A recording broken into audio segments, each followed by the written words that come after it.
Hello! Today we're talking all about weekly newsletters and best practices to make sure that they're fully maximized. I'll cover anchoring in on its purpose, formatting suggestions, and content ideas to take your newsletters to the next level. Let's start with the purpose. In essence, a staff weekly newsletter is really meant to reduce the number of meetings and emails that are needed to convey information. However, it's only as effective as the people using it, so there is a need to make sure that it is being utilized.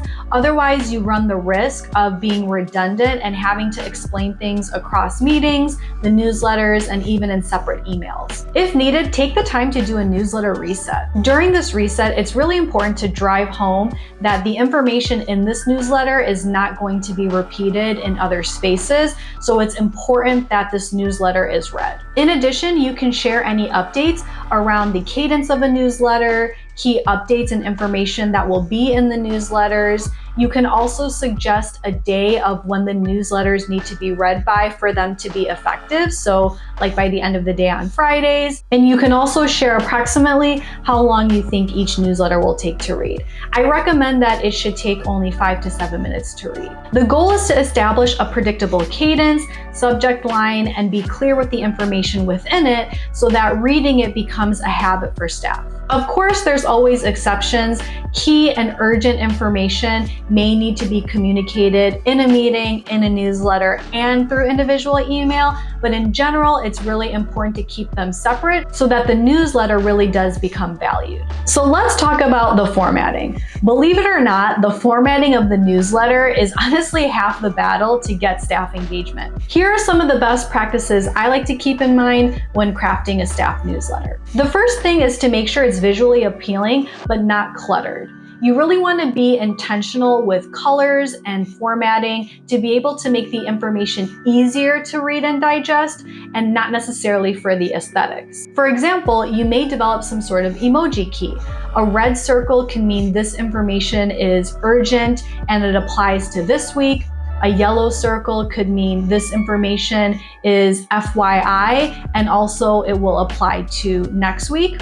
And then a green circle might be this information is important for you to know, but it's not going to be relevant for everyone. Feel free to get creative with color, bolding, and underlining to make sure that the key information is really easy to digest. Also, make sure to double check that all of your colors, fonts, and formatting are also ADA accessible. The next thing to keep in mind is to keep information concise. I'm a big fan of bullet points over narrative. There's many newsletters I've seen where there's just paragraph after paragraph, and I think it's much easier to digest bullet points rather than having to read an entire narrative. Next, make it easy to navigate. I recommend at the beginning of the newsletter having some sort of table of contents outlining the key things within it, and even better if you can hyperlink each of those table of contents points to the actual corresponding part within the newsletter. Having this table of contents allows staff to just get a quick sense of what'll be in the newsletter, and it can help reduce that mental blockage to actually having to start reading it. This could also be a place where you put the estimation of how long you think it'll take them to read the newsletter. And finally, it's so important that you organize the newsletter by priority. The most important thing should be at the top. I've seen situations where newsletters are created by multiple people, and so sometimes the information either gets added to the bottom or added to the top, and it's really important that you take a look at the newsletter's contents and you organize it by priority. As far as the content of the newsletter, here's 4 different categories you can use to organize it. I recommend you start the newsletter with key operational updates.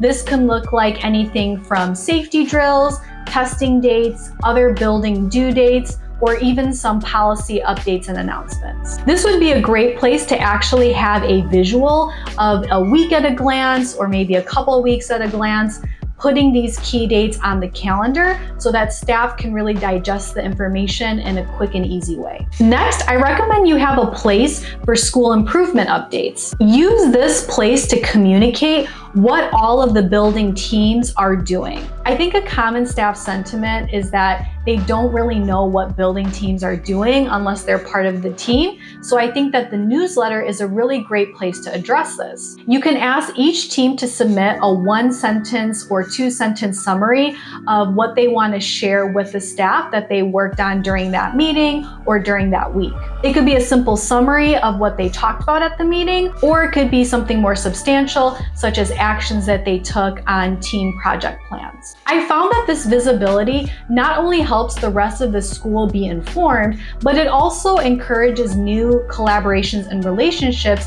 because staff have an idea of who they could go to for additional support. The next section can be something specifically related to extracurriculars. This could be any information that clubs want to share with staff. This could be a great place to include another week at a glance specific to extracurriculars.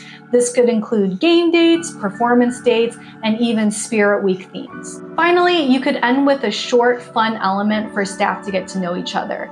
It might look like having staff submit baby pictures, and each week staff trying to guess who's the baby. It could also be that staff submit a unique story and people have to guess whose story it is. Or you could use this place for staff acknowledgements and shoutouts. These acknowledgements and shoutouts could also be collected through a form, or it could be something that building leaders gather throughout the week. If you do include acknowledgements and shoutouts, I highly recommend that you track them and have a goal of having each staff member be represented in the newsletter within the year. To keep the newsletter concise and effective, I do recommend limiting the number of extracurricular advertisements as well as professional development.